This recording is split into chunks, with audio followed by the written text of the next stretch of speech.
Oh, okay, it was just to let you know, Sass messaged me to say, ask me if I could work the weekend. Yeah?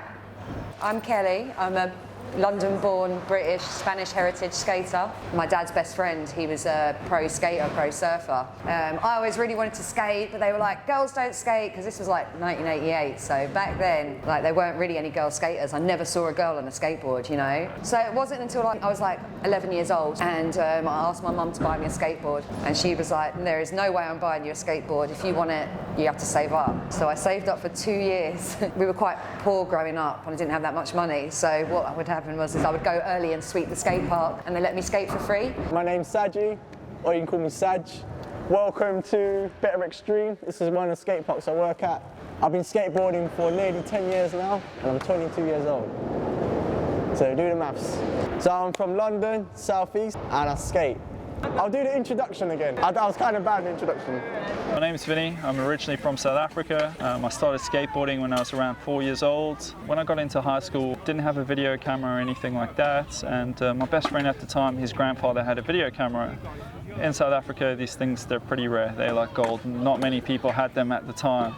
So essentially when we got this video camera, I was just like, whoa, okay, what is this? And we'd go skating, we'd take the video camera with us. Sort of developed this natural interest with always wanting to film stuff, which would obviously later lead me getting into like professional filmmaking. It kind of seems like we go there and then left. Would you agree with that? Yeah, I went to the mountains, and then it's in Morzine in the Rhône, 1 hour from Geneva.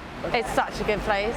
I guess I was like 17. Like I'm like 30 now, so it's kind of hard to remember. I kind of had like a crappy situation at home, and then like some of my friends had gone to snowboard seasons, and they were like, oh yeah, you can come and get a job and you just live there and snowboard all the time. I was like, sick, yeah, I'm gonna do that. True, did you know what I just did?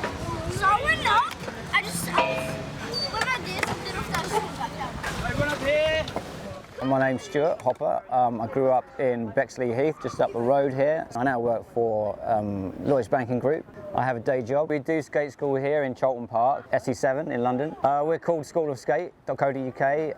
Stuart, I just did it again! When I was younger, when I was like 9, I remember having a Ninja Turtles themed skateboard, and it had like the two frog feet as grip tape on the tail and the nose. And then about 9, me and my brother like had an old skateboard, and we were just used to like play outside the house. But it wasn't like proper skateboarding, it was still a kid playing with a toy. About a year later we saw a proper skateboarder in the street, and we were like, oh, what? What's that? It was like this amazing kind of trance. And then we were like, Dad, we need to go to a skate shop and like buy a skateboard. And then my name's Nick Jensen. My name's Pete King, I'm 40, I live in London, I've been skating since I was about 10 and I was lucky enough to skate professionally. Then I started a company working in skateboarding 13 years ago. So designing and building parks, running workshops. We have a lot of portable ramps we take to events, anything from music festivals to council events, teaching skating, running shows, putting comps on. So a lot of work involved in skating basically. Hello little baby.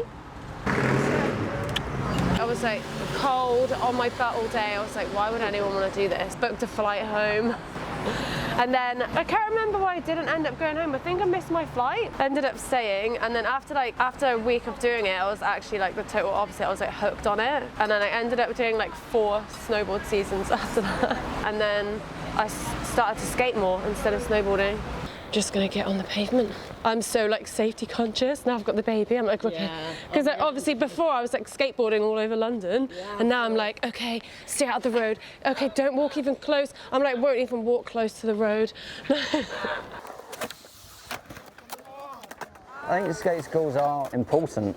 What generally happens is the kids go to the park, they've got their board, and there'll be older kids there, and they'll watch the older kids and they'll learn. Where skate schools come in is that rather than the kids who come to the skate park already with their boards, we're more going out to kids maybe who hadn't thought about it before. You know, we have all these public facilities now, great skate parks.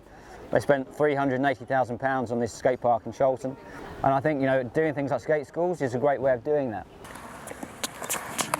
Oh, my ankle. Yeah, it does that. Anymore, because I'm more warmed up now. I was a bit stiff at the beginning. I film all my skateboarding stuff with all my friends. We make YouTube edits, I've got YouTube videos. I also produce music. I go by the name as Producer Pax, that's me. I like rap, I like singing, I like Afrobeat, all of it, man. As long as the beat's good, I'm vibing, you know. I use the music on my videos. But yeah, the music thing's going really well, you know. I'm just trying to make a name for myself and it's going quite well. Well, I looked at that camera. We'll go again. He used to live, so I used to live on a square like that, and it had a little green in front of it with pavement around the sides. And he used to live there, and he would skate outside the house on the curbs. And it wasn't until I was about 9 that we noticed it and we saw him. He's so cool, baggy trousers, and we were like these annoying little kids, and we just begged him to like take us under his wing and like give us some lessons and stuff. And he was like, okay, cool. He recently connected with me on Instagram. Now he's like a senior, he's like an amazing artist. He does like pottery. I saw photos of him, he's wearing a suit and he's bald. Well, he's got a tiny bit of hair, but I was like, what? Oh my God, that's him. Like he looks like such a grown up. And he used to be so like, my mum used to film me trying to learn tricks. Yeah, poor thing, she's so patient. Yeah, I am, yeah. I'm gonna go because I'm just doing an interview, but that's what I was just calling. No, I'm sorry, all right? There was this feeling that I got when I was skating, felt right. And when I skated, nothing else mattered. None of my home life mattered. You know, I could get out of my head, and it was the most beautiful thing, and it was calm. And I felt like everybody that I met, they were like me. Kind of like the black sheep of the family. I felt like I found my tribe, and I felt like I'd found a family, and that's something that I was really, really lacking at home. Oh my God, it makes me realise when I talk to someone out loud, it makes me realise like how weird it is, some of the stuff that I've done. Because I have friends that like they wouldn't want to go to North London, you know, because it's too far.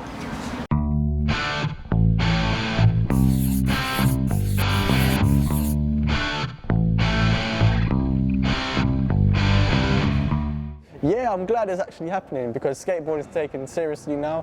Before, skateboarding wasn't as respected as it is now. But now skateboarding, you see it everywhere. There's skate parks. Like even now, we've got a skate park here. If skateboarding wasn't as big as it was, this wouldn't have existed. Skateboarding is a lifestyle. As much as it is a sport, it is a lifestyle. But it is a sport and it should be taken seriously. I do want to go. I want to try. Yeah, so I just missed this qualification. There's going to be a contest in China, but it has to be that my federation is like putting me forward to go. I have the feeling that people think that I'm maybe like I took some time off because I'm having the baby, and like maybe I'm not going to do that now. He's like ripped this out of my ear. Hey baby, hey baby.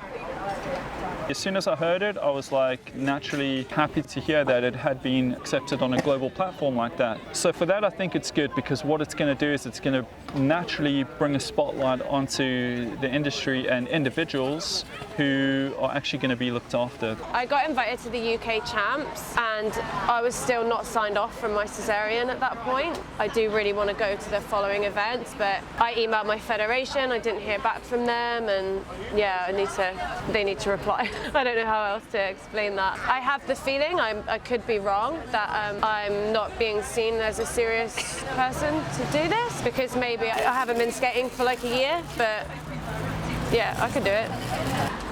Okay then, shall we carry on? I'm excited about the Olympics, actually. Yeah, I actually think it's a really good thing, and it's really bringing skateboarding to the forefront. There are some amazing girls out there. You know, it was Street League a couple of weeks ago, and watching some of those girls, I mean, incredible. Absolutely amazing. You know, loads of these girls are going to be in the Olympics, and I think people are going to see that there are women that are just as good as men. Did you give him that love bite on his neck, by the way? If you'd have said that to most people 10 years ago, most people would have said disgusting and horrible, but they've already started a very devious marketing campaign. They've got very credible skaters now that are rocking Olympic gear and are very proactively talking about it, obviously because they're getting paid. They're packaging it to make it palatable to the mainstream people that watch baseball and the World Cup. And personally, I don't know. I don't like the Olympics. I think the Olympics has got a vile history. If you look at how they've behaved as an organisation, that organisation parasites off the athletes. It's the most exploitative sport event there is. They make billions, yet they pay the athletes nothing.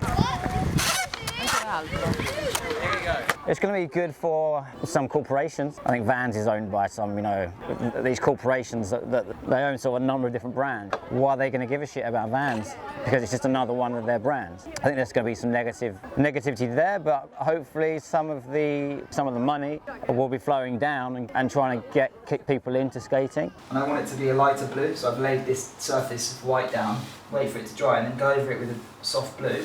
And then these are going to be compartmentalised into different coloured, look a bit like a plant, or when you look at the sun and various different colours like reflect off of different kind of light, like glass, orange, I don't know, it'll be orange, black, blue, all sorts of colours in this. First I was against the Olympics because it was felt so far away and that kind of skateboarding was like not really around. When I say that kind of skateboarding, kids now have their own personal physios that are paid for by their sponsors. It's lost that slightly more like rock star, like, yeah, like, I don't care, I just skate, and if I hurt myself, it's cool, and like just trial and error. Now, people are so good, it's almost like gymnastics, and for me, it was much more about kind of dark corners and like cool little spots, and just being a bit more like naughty, and like being like, my mum doesn't know I'm here. It's now been expanded so much that it's just like, you're not, if you're a skateboarder now, you're not like special at all. You're just like, oh cool, you skateboard, whereas before it's like, you're a skateboarder. What is that? What does that mean? Yeah, a bit more. Right, good. So all of your pressure of your whole body is in the ball of that foot, okay? And you pop. You're going to pop, and you're going to drag. Okay, so pop, drag. What was the other point I was going to make? Are we trying to sort of protect something in skateboarding? Like, are we being conservative and saying, you know, this is skate culture, don't change it, fuck off? I think the most important thing is that people are skating and getting that enjoyment out of it. If it means that there are more kids who are getting out there, maybe who don't enjoy team sports and they wouldn't have done sport otherwise, and they get into something like skating, that's a good thing, right?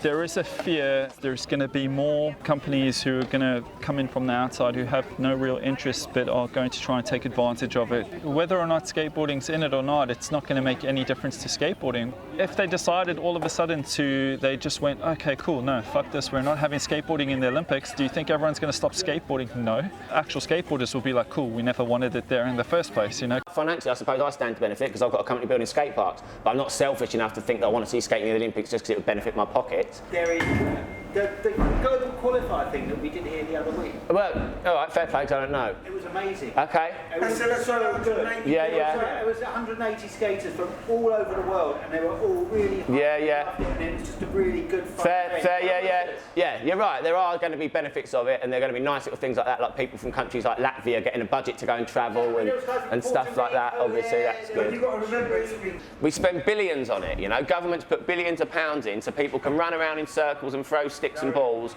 We close hospitals, we don't build orphanages, we don't build hospices. We shouldn't be spending billions on a sports event where horrible corporate scum make billions off of other people running around. That's another funny one. I was kind of playing off the idea of sport. You know, you're talking about the Olympics, and I just thought it'd be funny to have some like yoga, sort of aerobics reference on there.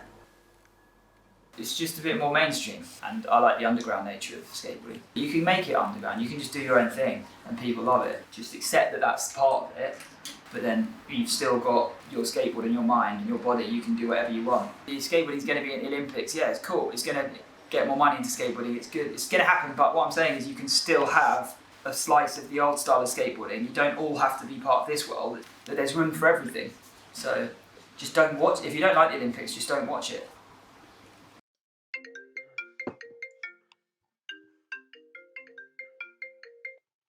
The good thing about skateboarding, though, to me, is that it's whatever it is to you.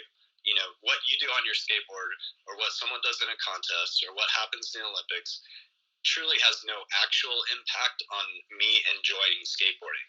But I definitely understand the knee-jerk reaction to want to protect skateboarding, because it's something that people love, right? You love it with all of your heart. It's your identity. It's your art. It's fun. It's freedom of expression. It's all those things that are integral to who you are as a human being. So my general response is that this diversity in skateboarding is part of what makes it great. If you want it now to try and win a gold medal and be in the Olympics, you can do that.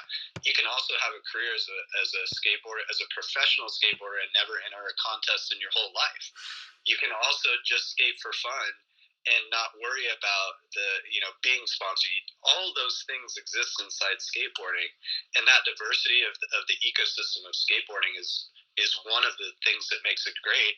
It's one of the reasons that the IOC wants it in the Olympics.